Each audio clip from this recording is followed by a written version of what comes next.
Ashley, can you let me know if it goes? Yep.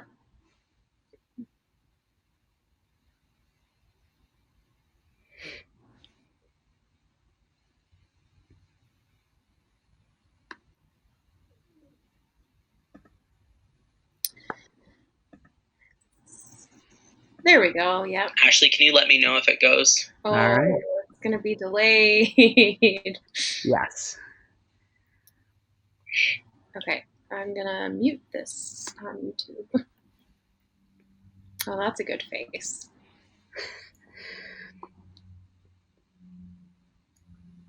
Hello, friends. If you're joining us, we've got a bit of a delay.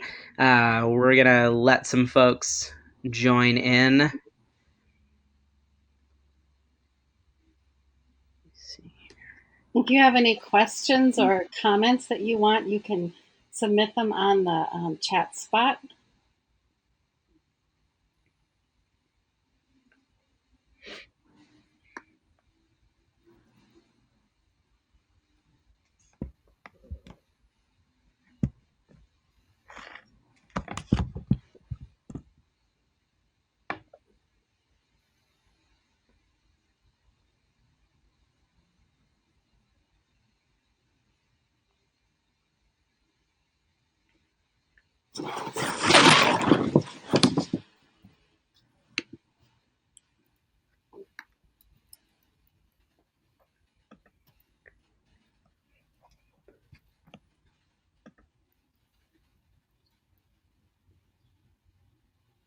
All right, some folks are starting to join, so we're going to give folks another minute or two just to roll in.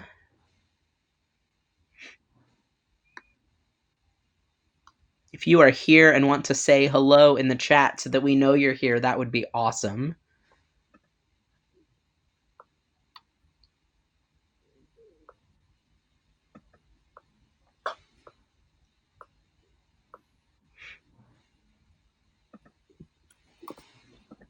If you have any questions or comments about the play, feel free to put those in the chat as well. Hey, Shaylee, we see you. Good to see you. Thanks for being here. Hi, Shaylee.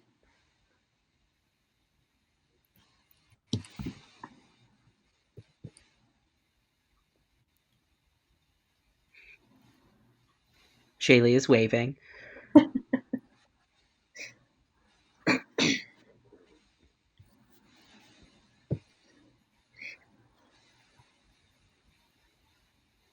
I think we can get started, and as people roll in, they can catch up, and that'll be great.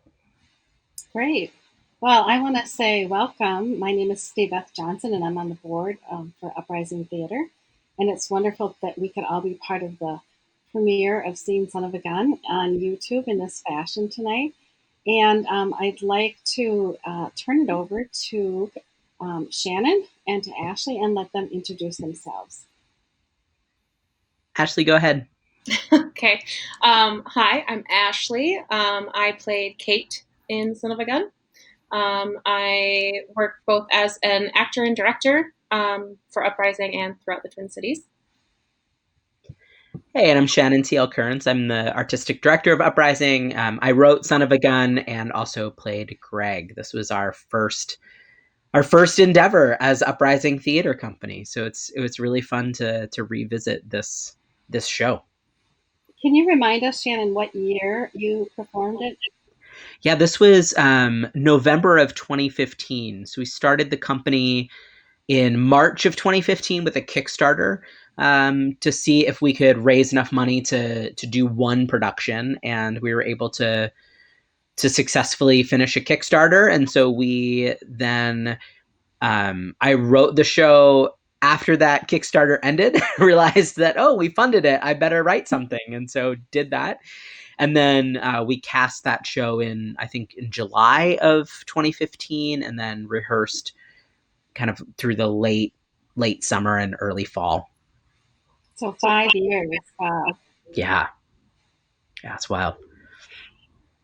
Well, Shannon, I wonder if you would say what it's like for you to watch this again 5 years later. You've had a lot of experiences since this. Uprising has continued to expand. What is it like to come back to this? It's it's hard. It's hard to watch early work, I think. You know, we we were doing the best we could, and like as a playwright, I to listen to it again, I'm like, oh man, I would have changed this, I would have changed that. But it's also, I think it's a really great reminder of how far we've come as a company in just 5 years. And I also just remember the experience of the talkbacks from those shows too, which were just so powerful. This was part of this doing this was to test a new model of theater, which was, could we partner with local organizations that were already working on the issues presented in the show to channel art to action. And so we ended up partnering with Survivor Resources, which is an amazing organization that offers support to people who have lost someone through traumatic death. And then we also partnered through Pop Up Think Tank, who had a different name back then, but they were working with an organization that was working to provide mental wellness in the Ethiopian community. And it was just a really powerful experience to see that this model of theater was going to work, and that was super exciting. So those are the big things that I remember, and that come back up for me watching this again. Ashley, what about for you? Yeah. I mean, it's always weird watching yourself. But yeah, it brought back a lot of really cool and fun memories. Like you said, this talkback experience specifically for this show was super powerful. Um, and when we were doing the show and participating in those talkbacks, I knew then that Uprising was going to be something special and that I was part of something really big. And so to look back and revisit our first show and then think about where we've come is really, really cool. It's wonderful. Yeah.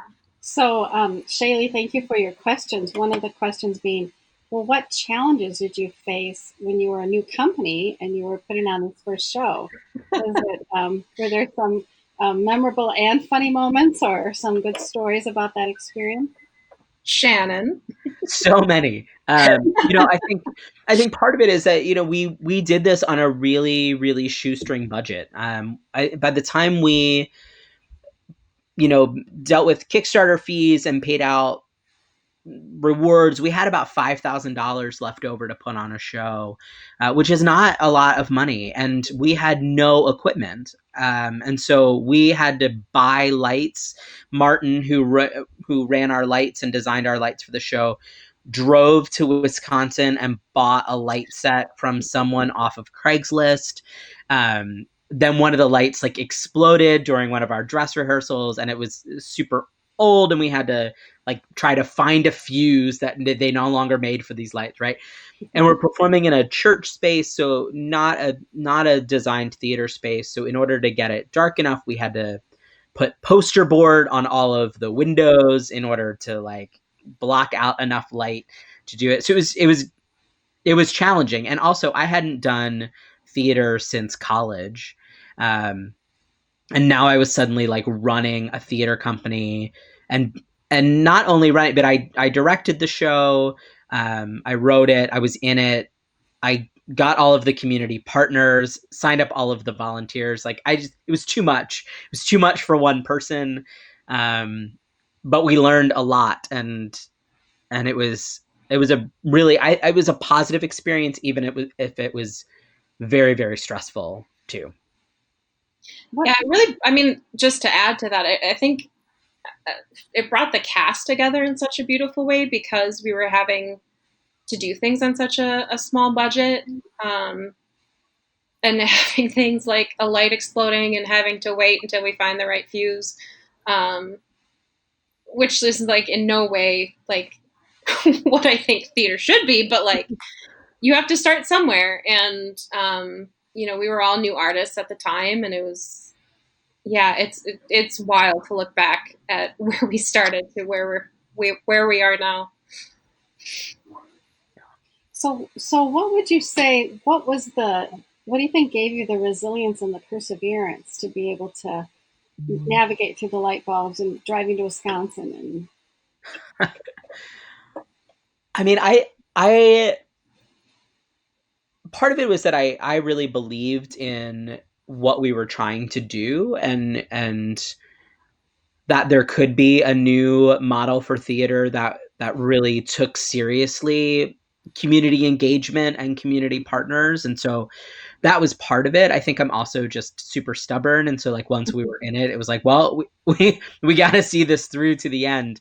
But there was a real sense of, from I think the whole cast, that we cared about this piece, and we cared about the message that it was giving, and we wanted to make sure that we did it the best that we could. And so that kind of got us through a lot of super late nights and complicated, staging and all of that kind of stuff. so no, I think you mentioned, Shannon, that you're working on rewriting this play. What is that like, and what will that be like? And Ashley, are you going to star in it when it comes up again? Yeah, so after we did this play, I realized that Who Has Eyes to See, which is a show that we're gonna stream in a couple of weeks, which was the second show that Uprising did, that I really think that this show and that show are part of the same world and the same family. And so I'm rewriting this show to become part of a cycle that will, when it's done, be at least 3 shows, all standalone pieces that will also speak to one another, that will show an entire arc of a family over several generations. So part of the rewriting challenge of this is to change some of the characters and situations to make it fit with Who Has Eyes to See. Some of it is just that I've learned a bunch about playwriting since I wrote this play, and so I want to fix some things that I'm unhappy with. But yeah, excited to finish that and to complete the cycle at some point. So I want to ask Ashley this question first. What major lessons, this is another good question from Shaylee, what major lesson did you learn from this was your first acting experience, as I understand, or your first With Uprising. with Uprising? Okay, sorry. No, that's So what were the lessons that you learned from this experience that have carried you through to today and what you're doing now? Because now you are directing as well as acting, correct? Yes, I am. I learned a lot about playing with your scene partners, and not being afraid to just try things and see what works, see what doesn't. I think also just learning how much work goes into a theater company. I don't think, being in a bigger company, the actors don't really necessarily see that. Mm-hmm. But being part of a small startup company, you got to see everything. And so it made me appreciate the other aspects of theater and kind of the admin side of that, and how it kind of all works together. So I think now I have a little bit more understanding and respect for other positions within the theater community. Was there a crystallizing moment where you went, oh, I really want to stay with Uprising, I want to keep doing this, that led you on? I mean, the minute I read the script, I was pretty hooked. Okay. Like Shannon said, I think we all believed in the project. Reading the script, I knew that it was something special. And then, as I said before, being part of those talkbacks just solidified everything. And I knew that this was a company that I wanted to stick with because they were doing something so different.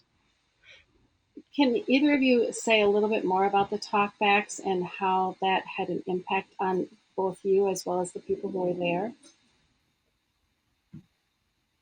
Ashley, you want to answer that, or do you want me to answer that? You can answer that. Okay.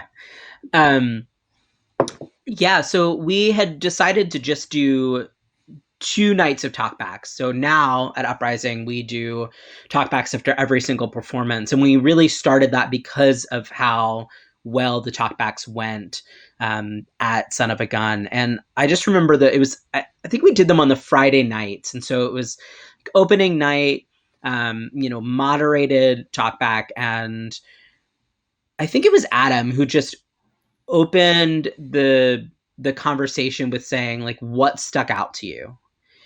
And for an hour, people just shared their stories. I mean, it was like people talked about the show, but it wasn't about the show. It was about their experiences. People talked about people they had lost to suicide, about moments when they had struggled with mental health and with suicide attempts or feeling in that space. And I remember I sat in the back and just wept because it was just this moment where it wasn't about us anymore. It was about what was happening in community.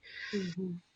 And I remember someone came up to me after one of the and I was really nervous about, especially about the folks from Survivor Resources who had, many of them had gone through something like this, and I wasn't sure how they were going to feel coming and watching the show. Like it's a tough show to watch. And I remember one of the women came up to me and she said this show was hard but it was good.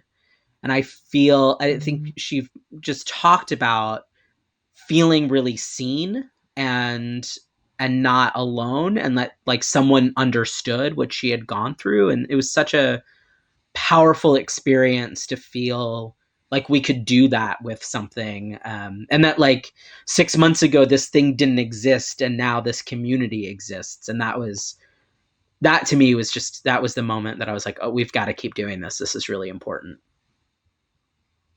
Could you say something about how you think, when you rewrite it, what things do you anticipate might change or evolve, or will some things for sure stay the same? Do you have a sense of how you're going to approach this process? Yeah, it's right now it's messy. I've started rewriting it about 3 times. I do know that part of the story that is changing is the character of Joel. So the son character.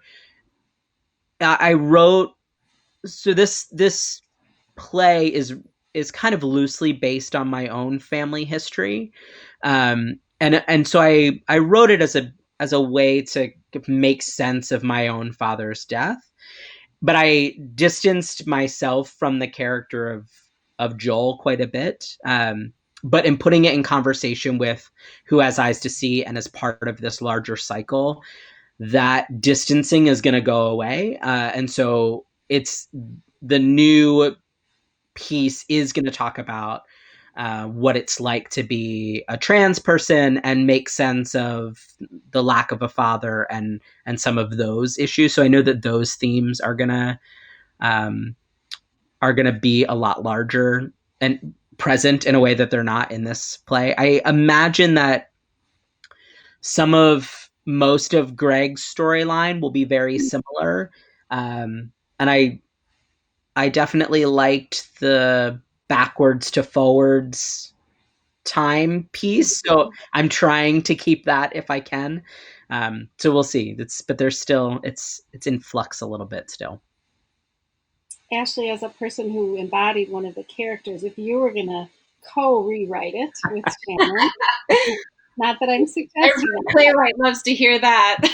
but as a person who had this place in this experience, are there things that you would change about either the character you played or something else? Things that you would want to bring forward or pull back? Sure. I would like to see a little bit more maybe of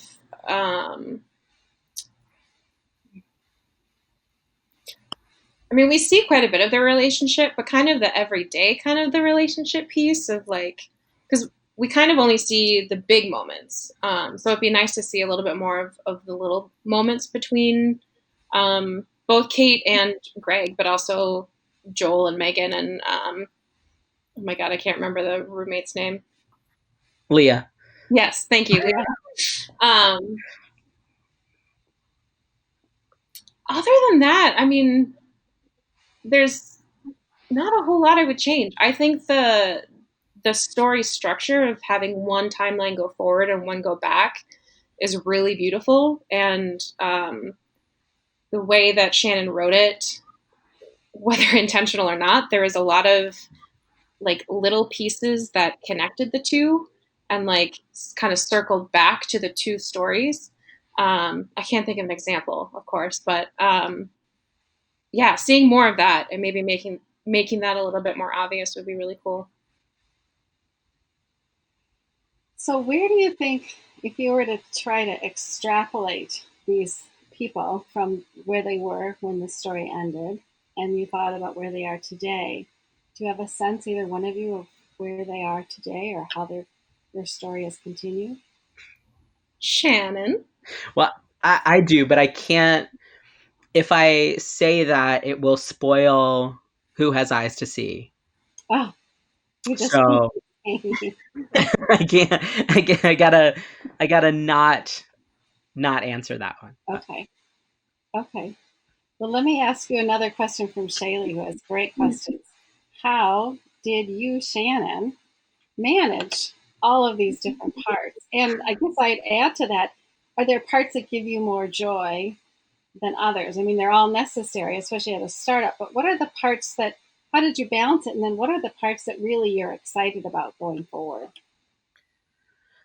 I feel like my entire experience with Uprising has been about paring down, right? Like in the very beginning, I just did everything, and a lot of that was because I just needed to. Like I wasn't super connected to the theater community. I didn't have a huge network of friends even, and so like I just kind of dove in and did everything because everything needed to be done. Um, and quickly realized that that was not sustainable, a and also that like I wasn't very good at many of the things, and it was just too much. It I think it was a lot of this process was really chaotic in a way that I don't think it needed to be. And so one of the things that happened with doing this was that after people came and saw it, we had people invest Mm. in the company. And I remember Katie Leverance, who's amazing, has been on the board, has been a great volunteer for us. She came up to me after Son of a Gun and said, "So I'm going to do the community engagement for the next show. Like Wow. I'm just going to take that piece." And I was like, fantastic. And so I think that there was a lot of that, like of people. We had a lot more people that wanted to be involved after they saw one production. And then I think for me, it was also about, part of it is that I'm a little bit of a control freak. And so it was about learning to trust other people. Um, and part of it too is about figuring out what, like you said, what parts brought me joy and what parts didn't. So for the second show, I was in it again. I co-directed, so Ashley and I directed it together, and I also wrote it. After that one, I was like, I am done directing. Like that, I'm not doing that again. Maybe ever, but definitely not for now. Um, and then after a couple more rounds of acting, I was like, acting stresses me out. I don't want to do that anymore. So I've really like pared back to being like, I'm really passionate about writing. I want to write. And I'm passionate about providing the mission and vision for the company and making sure that we stay true to that and figuring out what that looks like as it continues to evolve. And so I've been able to like really pass off a lot of things, and the board now is phenomenal and super helpful, and like that's been a huge gift too of helping on the administrative side. And Jean Hartman, God bless her, and her financial acumen has like saved Wizardry. my bacon a million times. So grateful. So yeah, so all of that has just been a journey, and really, I'm really grateful for the people that have rallied around in such a passionate and beautiful way that I feel safe handing off pieces of this company and this work to other folks. I want to ask Ashley this question because you both have worked together a lot. What's it like to have a professional working relationship? How does that impact your lives together as well as, as you work and act, direct? Yeah, I mean, I think as it's grown, we work less directly with each other. So that maybe is both a good and a bad thing. Yeah, yeah, yeah. But I mean, I think it's opened up communication to us in a lot of ways. And it's fun because like one of the shows was kind of loosely based off of us, but we also get to address larger issues. Yeah, I don't know, Shannon. I think it's been good. Like I think that we work really well together, and can handle stress well together, and it's like we've had a good time doing this work together. And like you said, it looks really different. Of we're now working on different shows or in different roles, and not so much in the same room anymore. But it's been fun to work together. Mm-hmm. It seems as though you give each other energy and support in working together, and that seems like a really good combination. So how are you guys feeling about people seeing the Who Has Eyes to See next after us watching this tonight? How are you feeling about the premiere of that? I know I'm going to want to rewrite that one too. Was that already on your list, or did you just figure that out right now? No, it was already on my list. I do think that Who Has Eyes to See needs a lot less work. There are a couple of little structural things, and I think with that show, it's more about cutting. I'm learning more about revision, so I think that show can probably lose some time. But yeah. And Ashley, did you say you directed that one? Shannon and I co-directed that one.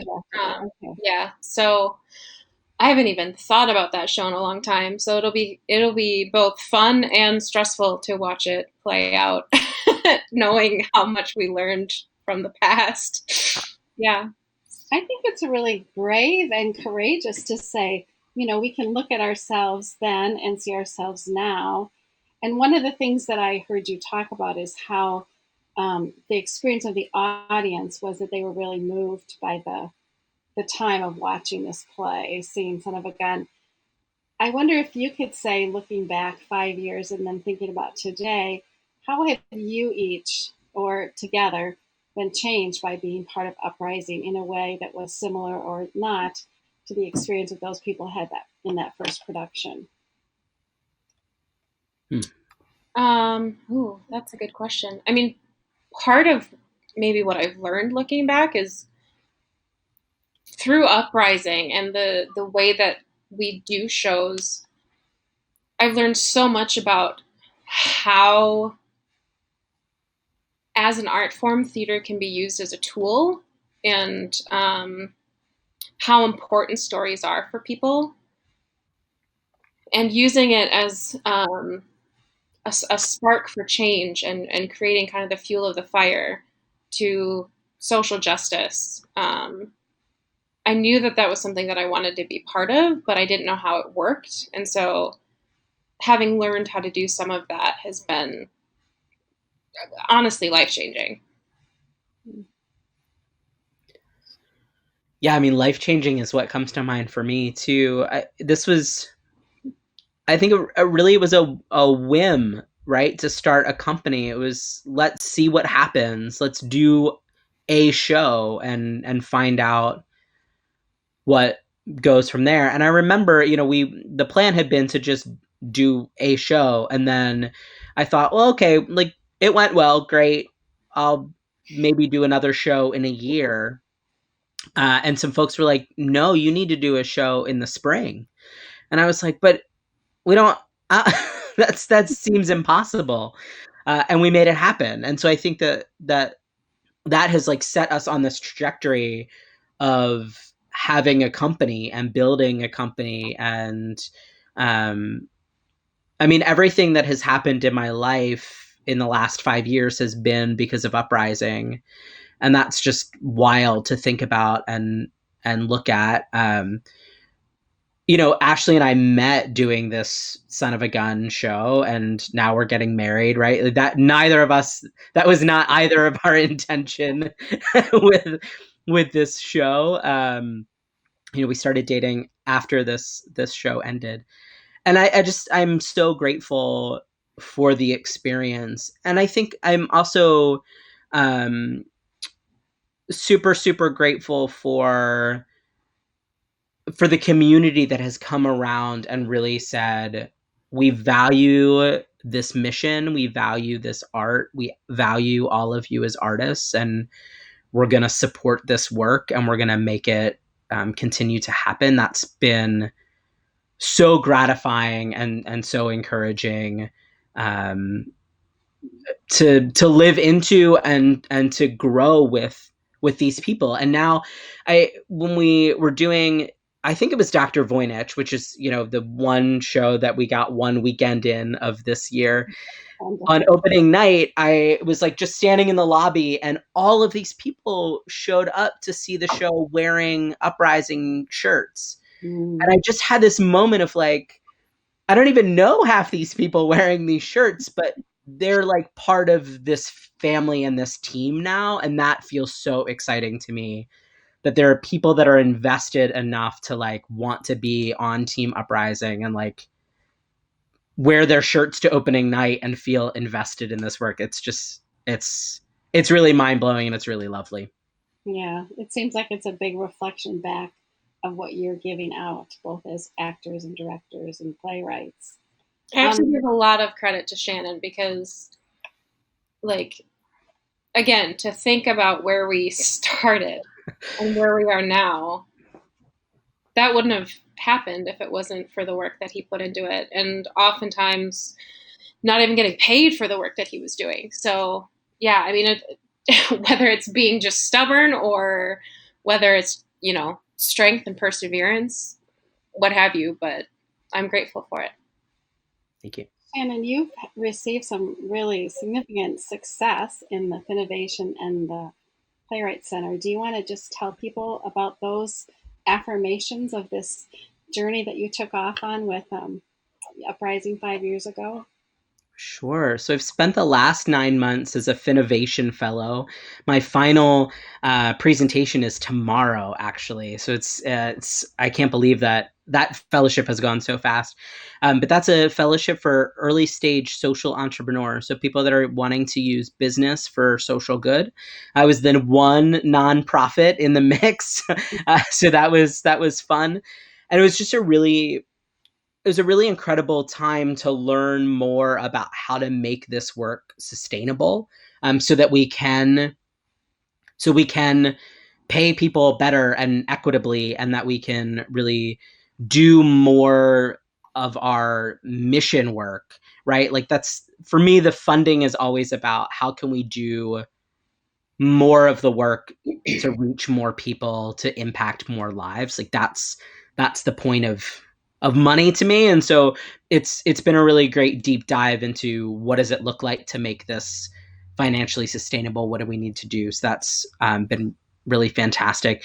And then I'll go right from the Finovation Fellowship into the Playwright Center Jerome Fellowship, which is a 1-year playwriting fellowship. So really looking forward to doing some deep dives into writing and nurturing kind of that piece of my life and creative practice. I don't know what that's going to look like yet, especially with the world as it is and the pandemic, but I'm grateful and hopeful to get some good writing done in the midst of all of this. Well, this has been a great night. And before we sign off, I want to know if you would just share again what the mission is of Uprising, because I know it's transformed and evolved. So just share it with us once more as we close, what the mission is and what the passion that's been there continues to be about.